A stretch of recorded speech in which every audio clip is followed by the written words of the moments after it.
So guys, believe it or not, we're now at the end of 2012, and looking back, I have to say, it was a monumental year to say the least. The Egyptians were able to democratically elect their first president.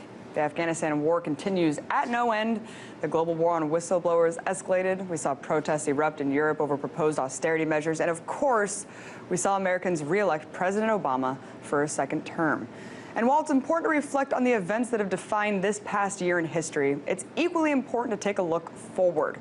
So, to talk about what we can expect in the next year, 2013, as it relates to war, the global economy, and much more, I'm joined by Gerald Celente, publisher of the TrendsJournal and founder of the TrendsResearchInstitute. Gerald, thank you so much for joining me. Oh, my pleasure. So on the cover of your autumn issue of the TrendsJournal, there's a photo of Mitt Romney and Barack Obama with a caption that reads, "The lesser of two evils." I mean, I hear people all the time tell me, Obama's going to do more now that he has a second term and he doesn't need to worry about re-election, or people thinking that he's going to do less because he doesn't care about re-election. So what do you think? What do you see him specifically doing now that he doesn't really have to worry about getting those votes? You know, he's doing more of the same. I mean, you know, I've been at this a lot of years, and I have to tell you, I've never witnessed an election like this before. There's been no post-election bounce. The bud fell off the Obama rose immediately after Election Day. You saw the equity markets around the world dive, and there's been nothing really since that has happened to have generated any hope or change we can believe in.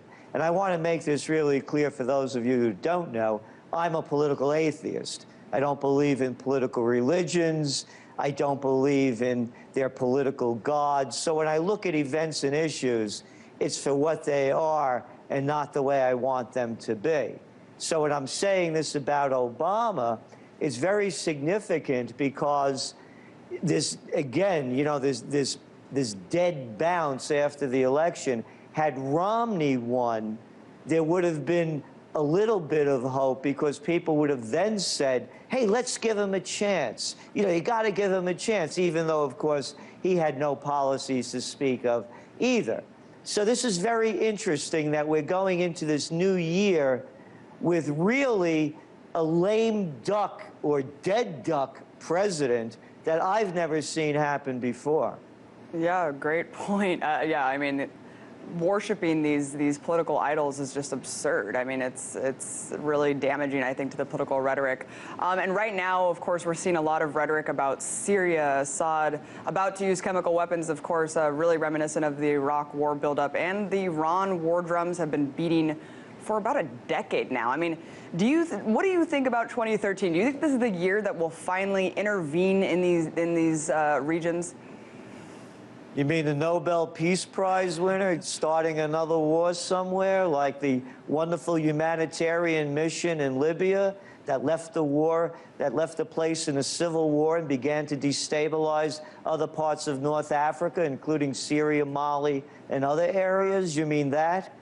I have to tell you, our forecast is that the first great war of the 21st century has already begun. And people aren't adding up the pieces. They're looking at all these events as one-offs. For example, we could talk about Syria and what's going on now, and now, of course, the United States supporting them as well as NATO and many other countries in trying to overthrow Assad. We're looking now at a civil war also raging in Libya. I mentioned Mali. You go down to the Congo, the Sudan. There are wars and uprisings throughout Africa. Go over to Yemen, wonderful civil war going over there that the United States is also involved in. How about Bahrain? Don't say anything bad about Bahrain. The United States has the Fifth Fleet anchored off there. They're in civil war. Look what's going on in Egypt. Look what's going on in Tunisia. Look what's going on in Spain as the millions of indignados take to the street. You know, my saying as a former Bronx guy, when people lose everything and have nothing left to lose, they lose it.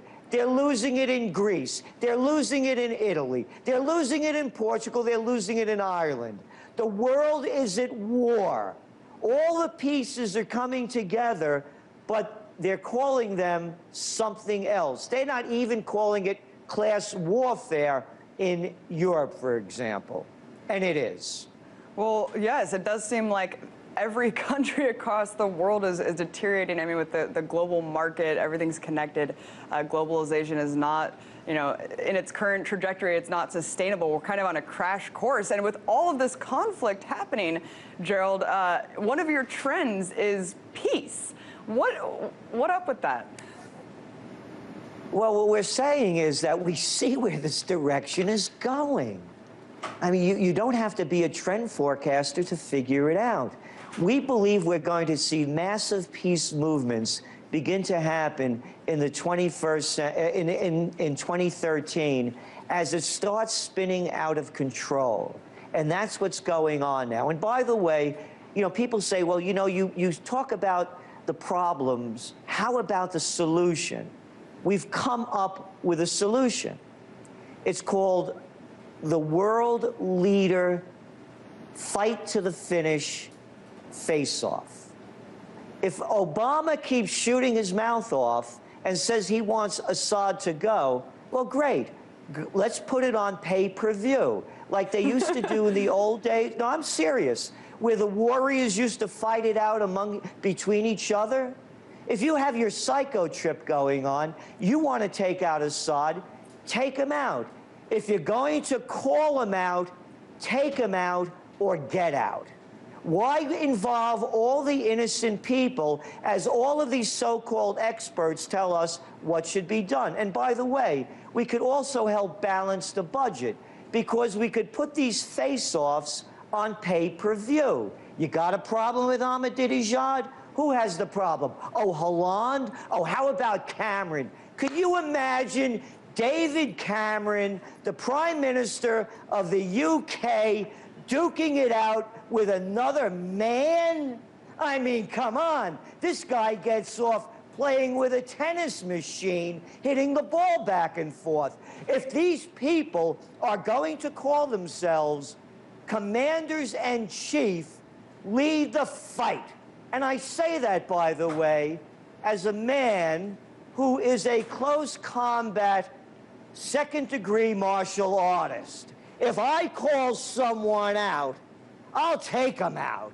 I'm not going to bow out and say, hey, you soldiers, go fight for the ultimate cause. But Gerald, we've progressed so much since the Roman Empire. We don't have, you know, people battling in the Colosseum, and we just like to have these wars go on far away where we don't know really what's going on, and we just like to pretend it's all for our best interest, Gerald. But I would love to see that. I mean, that sounds amazing. I wanted to talk about another trend though that you're predicting, which is fracking.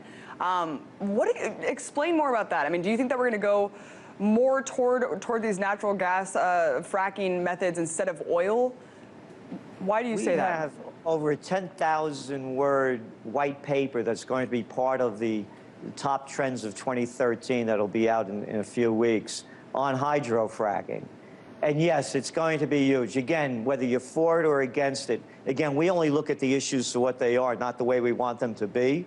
And I live in New York State, and they may be fracking in a neighborhood near me. And I have to say, speaking for myself, I'm not in favor of it. However, it's going to be huge. We doubt it's going to stop. And when you went back to the debates between Obama and Romney, it was who was going to frack more, not frack, or not. The issue was not are we going to frack at all. And if you listen to Obama's State of the Nation address, he also bragged about more hydrofracking and opening up 700 million acres of public land for more hydrofracking. So yes, it's going to continue, and we also believe it will serve to keep gas prices and energy prices lower. Do you think it's going to happen in conjunction with, you know, still drilling, the deep water drilling, all the wells, opening up this pipeline going across the U.S. and also more projects in the Middle East? Is this going to happen in conjunction to that, or are we going to go more toward these other methods of extraction? No, it's going to go in conjunction with that. We believe that the Keystone Pipeline will be approved by the Obama administration, and it was just a stalling tactic until after the election so he could secure part of his base. And he's also, let's not forget, has opened up areas for Arctic drilling. So we're going to see all of that. Oh, and by the way, I just want to jump back one moment about the wars. You know how they say the generals keep fighting the last war? The reason we're saying about peace, and this is very important, I was brought down to Virginia Military Institute in 2000 as the keynote speaker to talk about New Millennium Warfare. People such as General Anthony Zinni were on the panel after I spoke about it. Generals always fight the last war. If we get involved, and this keeps expanding, you're going to see world wars of weapons of mass destruction.